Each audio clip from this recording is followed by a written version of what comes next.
First ஒரு pan வந்து heat பண்ணிக்கோங்க. அதில் நம்ம 2 டேபிள் ஸ்பூன் அளவு பாசிப்பருப்பு வந்து சேர்த்துக்கலாம். சேர்த்துட்டு நம்ம இதை மீடியம் ஃப்ளேமில் வச்சு நல்லா வந்து வாசனை வர அளவுக்கு நம்ம ஃப்ரை பண்ணி வந்து எடுத்துக்க போகிறோம்.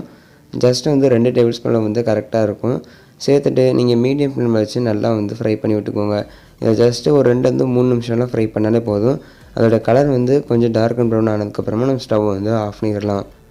பாருங்கள், இப்போ அதோடய கலர் வந்து நல்லாவே இந்த சேஞ்ச் ஆயிடுச்சு. ஸோ இதை பார்த்திங்க அப்படின்னா கரெக்டான கன்சிஸ்டன்சி. இதை வந்துட்டு வேறு ஒரு பிளேட்டுக்கு ட்ரான்ஸ்ஃபர் பண்ணிக்கோங்க.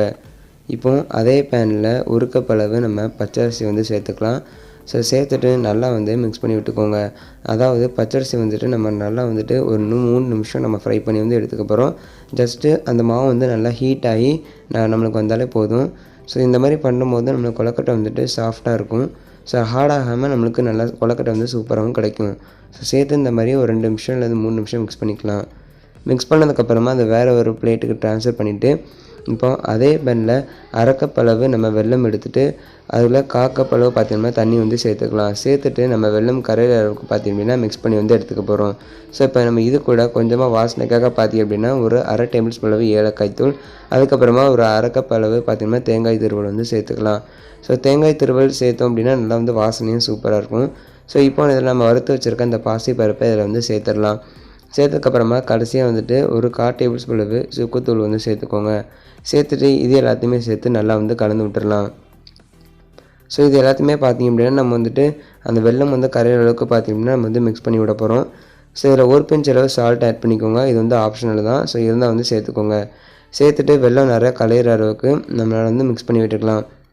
இப்போ வெல்லம் பார்த்திங்கன்னா நல்லா வந்து கரைஞ்சிருச்சு. இந்த ஸ்டேஜில் நம்ம எடுத்து வச்சுருக்க மாவை ஆட் பண்ணி நல்லா மிக்ஸ் பண்ணிவிட்டு இப்போ நம்ம இந்த மாதிரி மாவு வந்து நல்லா சூடு கொஞ்சம் பார்த்திங்கன்னா ஆறுனதுக்கப்புறமா இந்த மாதிரி உருட்டி வந்து எடுத்துக்கலாம்.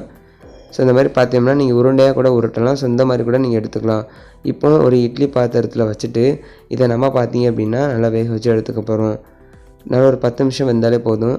பாருங்கள் எந்த அளவுக்கு நம்மளுக்கு பார்த்திங்கன்னா வெந்து வந்திருக்கு அப்படின்ட்டு. பாருங்கள் கொழுக்கட்டை வந்துட்டு எவ்வளோ சாஃப்டாக இருக்குன்னு.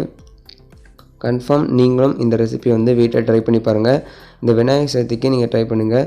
ரொம்பவே வந்து சூப்பராக இருக்கும். ஸோ இந்த கொழுக்கட்டை ரெசிபி உங்கள் எல்லாத்துக்குமே பிடிச்சிருக்கும்னு நினைக்கிறேன். இந்த ரெசிபி பிடிச்சிருந்துச்சு அப்படின்னா மறக்காமல் நீங்கள் நம்ம சேனலை சப்ஸ்கிரைப் பண்ணிக்கோங்க. இது போல் வீடியோஸை மிஸ் பண்ணாமல் பாருங்கள். உங்கள் ஃப்ரெண்ட்ஸ் அண்ட் ஃபேமிலிக்கு வந்து ஷேர் பண்ணிடுங்க. தேங்க்ஸ் ஃபார் வாட்சிங்.